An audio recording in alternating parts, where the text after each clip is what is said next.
Niños, niñas, estudiantes. Guía número 9 para que sigamos este proceso. Los datos de siempre. Enviar dudas, consultas o las fotografías del trabajo realizado al WhatsApp, que sería mucho más cómodo el WhatsApp quizás, o si no al correo electrónico. Pueden ser los dos medios. Lo que hay que copiar siempre en el cuaderno. Objetivo de aprendizaje. Desarrollar modelos que expliquen la relación entre la función de una célula y sus partes, considerando sus estructuras.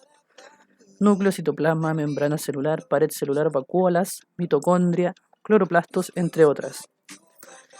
Indicador: asocian estructuras de células eucariontes y procariontes con sus funciones mediante el uso de modelos. Habilidad: procesar y analizar la evidencia, clase 2. Recuerden que es la unidad 2. Siempre con el texto del estudiante y el texto de actividades. En la página 58 a la 63 de su texto de estudio sale una imagen de la célula eucarionte animal. Recuerden que las procariontes son las bacterias. Las células eucarionte pueden ser animal y vegetal. Vamos a ir viendo cada estructura por parte.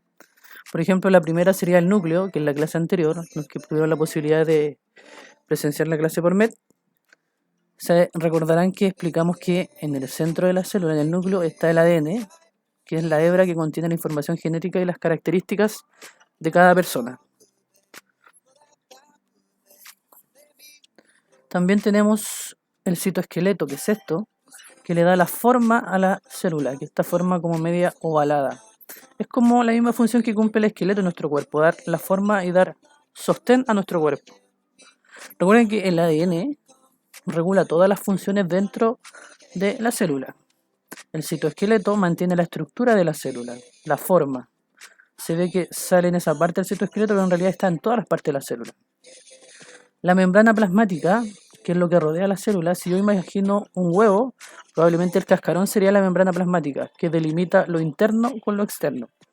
La función regula lo que ingresa a la célula y lo que sale.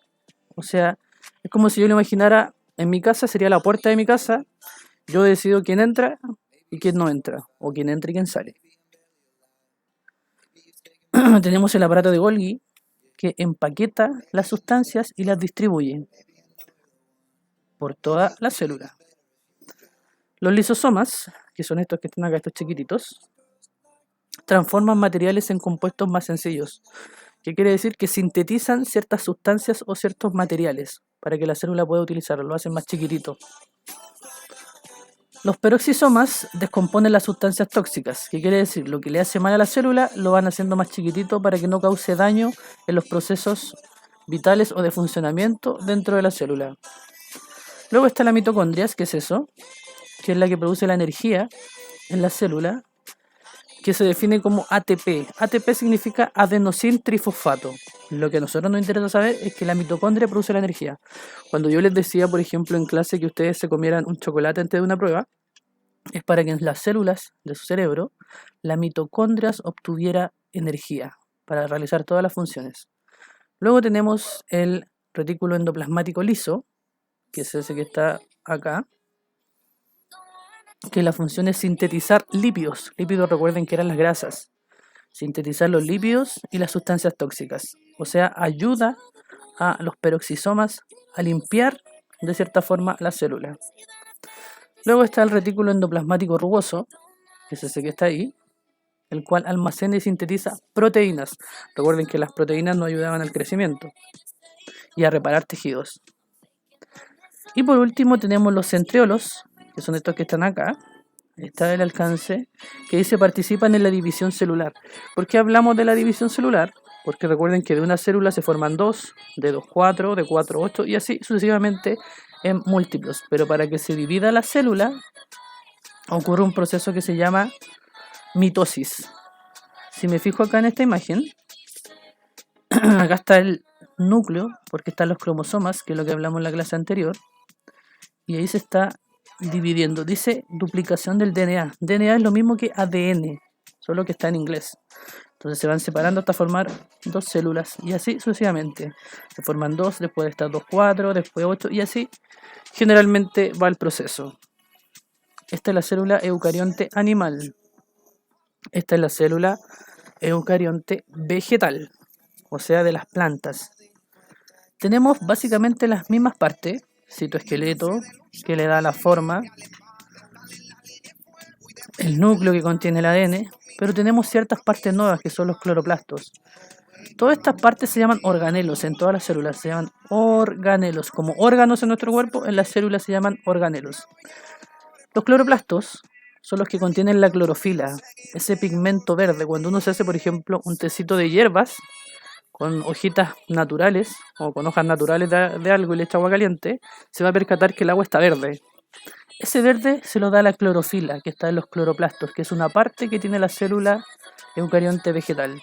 ¿Por qué son importantes? Porque ahí ocurre la fotosíntesis, cuando las plantas captan el dióxido de carbono y lo transforman en oxígeno.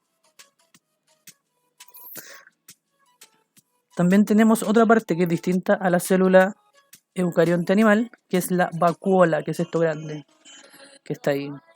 Por el color yo inmediatamente me puedo percatar que es la que contiene agua, porque las plantas lo que más necesitan, agua, un 90% de agua, por eso es tan grande ese organelo. Almacena el agua, azúcares y sales minerales. ¿De dónde obtiene eso? Cuando uno riega la planta, absorbe el agua, los azúcares y las sales, y las proteínas también para poder nutrirse. Y también tenemos mitocondria, como en el caso anterior, para que realice energía la célula y pueda realizar sus funciones vitales. Importante que pongan atención a todo lo que yo voy diciendo porque la actividad tiene que ver con las distintas partes y funciones que tienen en la célula. O sea, los distintos organelos. Estos son los organelos. Cada parte de la célula. Si yo retrocedo un poco, es lo mismo que sale acá. Cada parte de la célula tiene una función.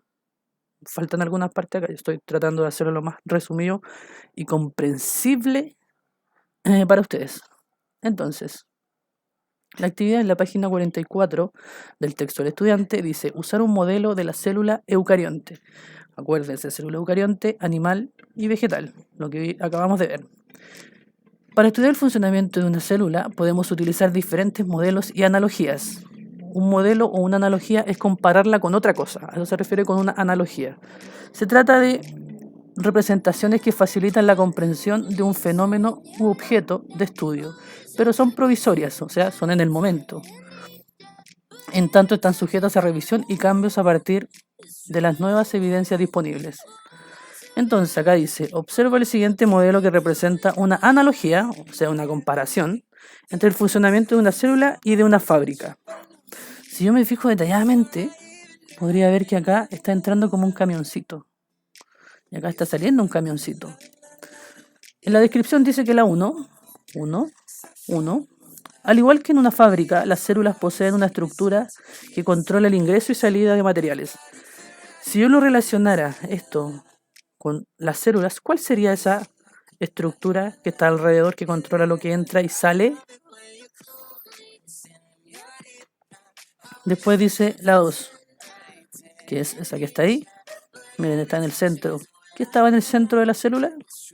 Además presentan un centro que regula todas las funciones. En el centro recuerden que está el ADN, en el caso de la célula. La 3 dice, tienen componentes que transforman los materiales que ingresan en compuestos más sencillos. ¿Cuál organelo cumplirá esa función dentro de la célula? 4. Ahí. Algunos de estos compuestos ingresan a unas estructuras en las que son procesados para obtener energía. ¿Dónde se producía la energía? Yo se los dije, el ATP. 5. Ahí. Al igual que en una fábrica, otros componentes de la célula se encargan de la síntesis, o sea, de hacer más pequeñas las partículas, el empaquetamiento, de envolverlas, y la distribución de materiales, ya sea para construir sus propias estructuras o bien para enviarlas al exterior.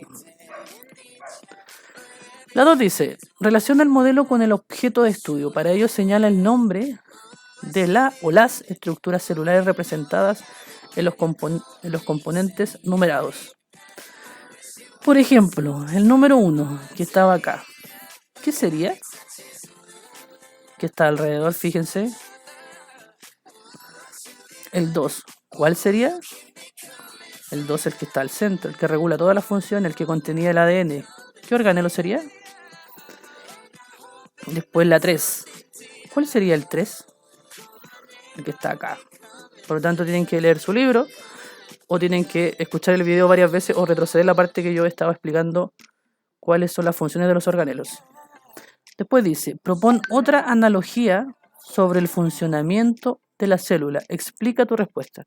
Si acá hicieron la analogía de la célula como una fábrica, ¿qué otra analogía podría hacer yo? Quizás hacer la analogía o compararlo con mi casa.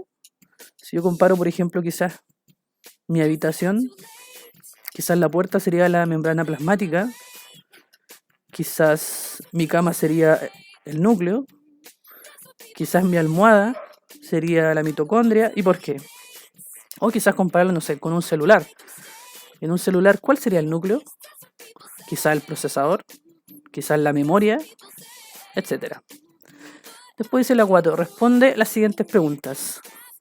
¿Por qué elegiste esa analogía? La que ustedes escogieron acá. ¿Por qué la eligieron? ¿Por qué se asemeja tanto a eso? A una célula. La B, ¿qué limitaciones detectas en tu propuesta? ¿Qué puede haber sido lo malo? ¿Qué faltaba agregar en esa analogía? Y la C, ¿qué importancia le atribuyes al uso de modelos y analogías para el desarrollo del conocimiento científico? ¿Qué restricciones tiene? Por ejemplo, ¿de qué sirve que nosotros comparemos cosas? Cuando yo les decía hace un rato que la membrana plasmática de la célula la envuelve y le da la forma como a un huevo. ¿Por qué es importante esa analogía? ¿De qué sirve? Eso, estudiantes, por ahora. Así que espero sus trabajos, suerte, éxito. Otro video más de su queridísimo profesor de ciencias.